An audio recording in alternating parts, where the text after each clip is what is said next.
हरबन daily current affairs के अंतर्गत हम 19 सितंबर 2024 के करंट अफेयर डिस्कस करेंगे। Let start. देखो लास्ट ईयर रिवीजन कर लेते हैं। लास्ट ईयर में हमने पूछा था कि हिंदी दिवस मनाया जाता है। हिंदी दिवस आपका 14 सितंबर को मनाया जाता है।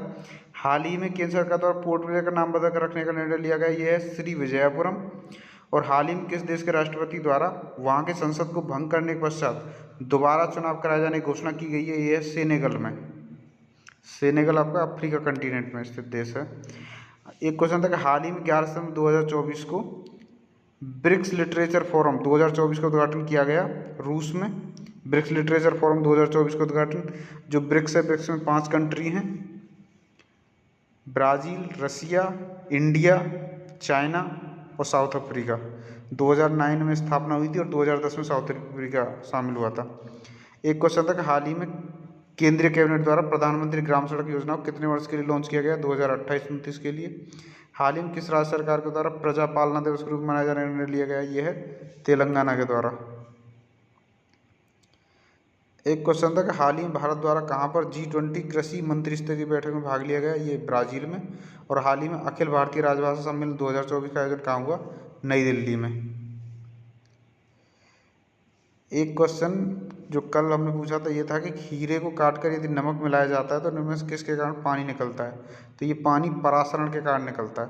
परासरण जिसमें मतलब लो कंसनट्रेशन से हायर कंसनट्रेशन की तरफ मॉलिक्यूल चले जाते हैं विलायक के अर्धपार के में झिल्ली के थ्रू।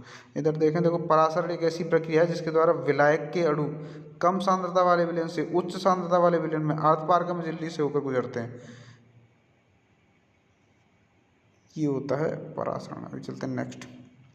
देखो अब हम करंट अफेयर्स के क्वेश्चन डिस्कस करते हैं। एक क्वेश्चन है कि हाल ही में बेबिंग का चक्रवात ने किस देश में तबाही मचाई? जो बेबिंग का चक्रवात है ये आपका फिलीपींस में आया है। फिलीपींस, चाइना, इस एरिया में आया है। फिलीपींस के बारे में यदि देखें, हाल ही में बेबिंग का चक्रवात ने फिलीपींस में तबाही मचाई। फिलीपींस जो है दक्षिण पूर्व एशिया में स्थित देश है। राजधानी मनीला, करेंसी है फिलीपींस पेसो और राष्ट्रपति हैं बोंग बोंग मार्कोस। चलते हैं नेक्स्ट क्वेश्चन। वर्ष 2024 में दूरदर्शन ने अपना कौन सा वर्षगांठ मनाया? तो 2024 में दूरदर्शन ने अपना 65वां वर्षगांठ मनाया। एक्सप्लेनेशन में देखें, वर्ष 2024 में दूरदर्शन ने अपना 65वां वर्षगांठ मनाया। 15 सितंबर 1959 को दूरदर्शन के द्वारा पहली बार टेलीविज़न प्रसारण किया गया। इसके उद्घाटनकर्ता थे डॉक्टर राजेंद्र प्रसाद। और वर्ष 1982 में दूरदर्शन द्वारा रंगीन प्रसारण की शुरुआत की गई और जिसकी शुरुआत हुई थी मद्रास से। देखो 15 सितंबर 1959 को नॉर्मल दूरदर्शन आया था, ब्लैक एंड वाइट वाला, और 1982 में दूरदर्शन जो है रंगीन प्रसारण की शुरुआत हुई थी। अब चलते हैं नेक्स्ट क्वेश्चन। नेक्स्ट क्वेश्चन है हाल ही में संविधान मंदिर का उद्घाटन कहाँ किया गया? तो संविधान मंदिर का उद्घाटन अब ITI परिसर मुंबई में किया गया था। IIT नहीं, ITI परिसर में। हाल ही में संविधान मंदिर का उद्घाटन मुंबई में किया गया। इसके उद्घाटनकर्ता थे उपराष्ट्रपति जगदीप धनखड़ और ये हुआ था 15 सितंबर 2024 को। अब चलते हैं नेक्स्ट क्वेश्चन। नेक्स्ट क्वेश्चन है हाल ही में किस देश के द्वारा न्यायाधीशों के लोकप्रिय चुनाव को मंजूरी प्रदान की गई? तो मैक्सिको ऐसा पहला देश बन रहा है जहां जज भी चुनाव के द्वारा नियुक्त किए जाएंगे। जुडिशियल रिफॉर्म पर बहुत से देश बात करते रहे हैं, लेकिन मैक्सिको ने अलग ही स्तर पर फैसला कर लिया। वहाँ सुप्रीम कोर्ट से लेकर लोअर लेवल पर भी जज जनता के वोटों से चुने जाएंगे। इसके लिए बाकायदा इलेक्शन होगा।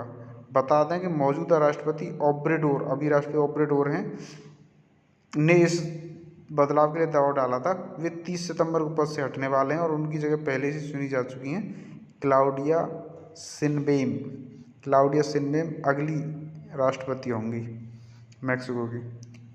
और इसके बारे में देखें, हाल ही में मैक्सिको के द्वारा न्यायाधीश लोक चुनाव को मंजूरी प्रदान की गई। मैक्सिको के बारे में देखें, उत्तरी अमेरिका में स्थित देश है। इसकी स्थलीय सीमा उत्तर में संयुक्त राज्य अमेरिका तथा दक्षिण पूर्व में ग्वाटेमाला तथा बेलीज से लगती हैं। रिंग ऑफ फायर में स्थित देश है। सबसे ऊंचा पर्वत है पिको डी ओरिजावा और यहाँ पर सोनोरन मरुस्थलीय पाया जाता है। ये ऊपर है यूएसए से ऊपर है आपका कनाडा, फिर मैक्सिको, फिर युकाटान चैनल और ये सब हैं। बेलीज, ग्वाटेमाला, होंडुरास, ये सब कंट्रीज हैं। नेक्स्ट क्वेश्चन देखते हैं। क्वेश्चन है कि हाल ही में विश्व मौसम मिशन की शुरुआत निम्न में से किस मंत्रालय के द्वारा की गई थी? तो ये पृथ्वी विज्ञान मंत्रालय के द्वारा की गई। इसके की कंपोनेंट हैं कि expanding advance research in atmospheric sciences, focusing on weather surveillance, forecasting and modelling with the help of cutting edge new technology. और mission will integrate some of the highly advance technology such as artificial intelligence, machine learning and high performance computing to improve the accuracy of weather predictions that can be economically benefit for India. और experiment देखें, हाल ही विश्व मौसम mission की शुरुआत ये पृथ्वी विज्ञान मंत्रालय के द्वारा की गई है, मिनिस्ट्री ऑफ साइंस के द्वारा। और इसका उद्देश्य है कि देश में मौसम और जलवायु निगरानी, भविष्यवाणी वृद्धि और अधिक उपयोगी, अचूक और समय से सेवा प्रदान करना। चलते हैं नेक्स्ट क्वेश्चन। हाल ही में जारी एक रिपोर्ट के अनुसार क्रिप्टो करेंसी को अपनाने में कौन सा देश सबसे आगे है? तो क्रिप्टो करेंसी अपनाने में भारत सबसे आगे है। क्रिप्टो करेंसी जैसे बिटकॉइन। देखो, हाल ही में जारी एक रिपोर्ट के अनुसार क्रिप्टो करेंसी को अपनाने में भारत सबसे आगे है। भारत लगातार दूसरे वर्ष शीर्ष स्थान पर है।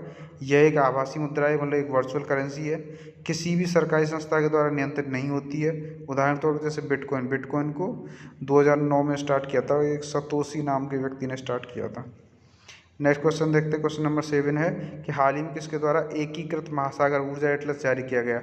ये जो एकीकृत महासागर ऊर्जा एटलस है, ये भारतीय राष्ट्रीय महासागर सूचना सेवा केंद्र के द्वारा INCOIS के द्वारा जारी किया गया। इसकी स्थापना 1999 ईस्वी में हुई थी। मुख्यालय हैदराबाद में है। और ये पृथ्वी विज्ञान मंत्रालय MOES, ministry of earth sciences के अंतर्गत एक स्वायत्त संस्थान है, मतलब एक ऑटोनॉमस बॉडी है। और यह समुद्री सुरक्षा, पर्यावरण संरक्षण और समुद्री संसाधनों के सतत उपयोग को समर्थन देने के लिए समुद्री सूचनाएं और सेवाएं प्रदान करने पर केंद्रित है। अभी और एक्सप्लेनेशन देखें। ये INCOIS फुल फॉर्म है Indian national centre for ocean information services. ये एक ऑटोनोमस ऑर्गेनाइजेशन गवर्नमेंट इंडिया का under the ministry of earth sciences और लोकेटेड इन प्रगति नगर, हैदराबाद। हाल ही में भारतीय राष्ट्रीय महासागर सूचना सेवा केंद्र द्वारा एकीकृत महासागर ऊर्जा एटलस जारी किया गया। यह ऊर्जा उत्पादन की उच्च क्षमता वाले क्षेत्र की पहचान करेगा। इसके अंतर्गत समुद्री क्षेत्र में मौसम संबंधी ऊर्जा और जल विज्ञान संबंधी ऊर्जा शामिल हैं। भारतीय राष्ट्रीय महासागर सूचना केंद्र की स्थापना 1999 ईस्वी में हुई थी। यह पृथ्वी विज्ञान मंत्रालय के अंतर्गत एक स्वायत्त निकाय है। नेक्स्ट क्वेश्चन देखें। हाल ही में किस देश के द्वारा कैमरन-1 उपग्रह को प्रक्षेपित किया गया? तो कैमरन-1 उपग्रह ये ईरान के द्वारा प्रक्षेपित किया गया था। ईरान सक्सेसफुली लॉन्च्ड इट्स कैमरन-1 research satellite into orbit on Saturday utilising ये QAM-100 रॉकेट से डेवलप किया गया था। और वेस्टर्न मीडिया इसको बोल रही है कि ये बैलिस्टिक मिसाइल डेवलपमेंट के लिए यूज़ किया जा सकता है। एक्शन, हाल ही में ईरान के द्वारा कैमरन-1 उपग्रह प्रक्षेपित किया गया और कक्षीय कौशल प्रौद्योगिकी के लिए हार्डवेयर सॉफ्टवेयर सिस्टम परीक्षण करना। उपग्रह को QAM-100 रॉकेट द्वारा प्रक्षेपित किया गया। आज का क्वेश्चन है आपके लिए कि हिंदी दिवस कब मनाया जाता है, ये बताना। हिंदी दिवस आपका हम बता देते हैं 14 सितंबर को मनाया जाता है। और एक मुख्य परीक्षा क्वेश्चन जो आप अटेम्प्ट करेंगे, क्या बढ़ती हुई मानव की आवश्यकताएं पर्यावरण हेतु हानिकारक हैं, स्पष्ट कीजिए। तो ये था आज के बारे में। Thanks for watching.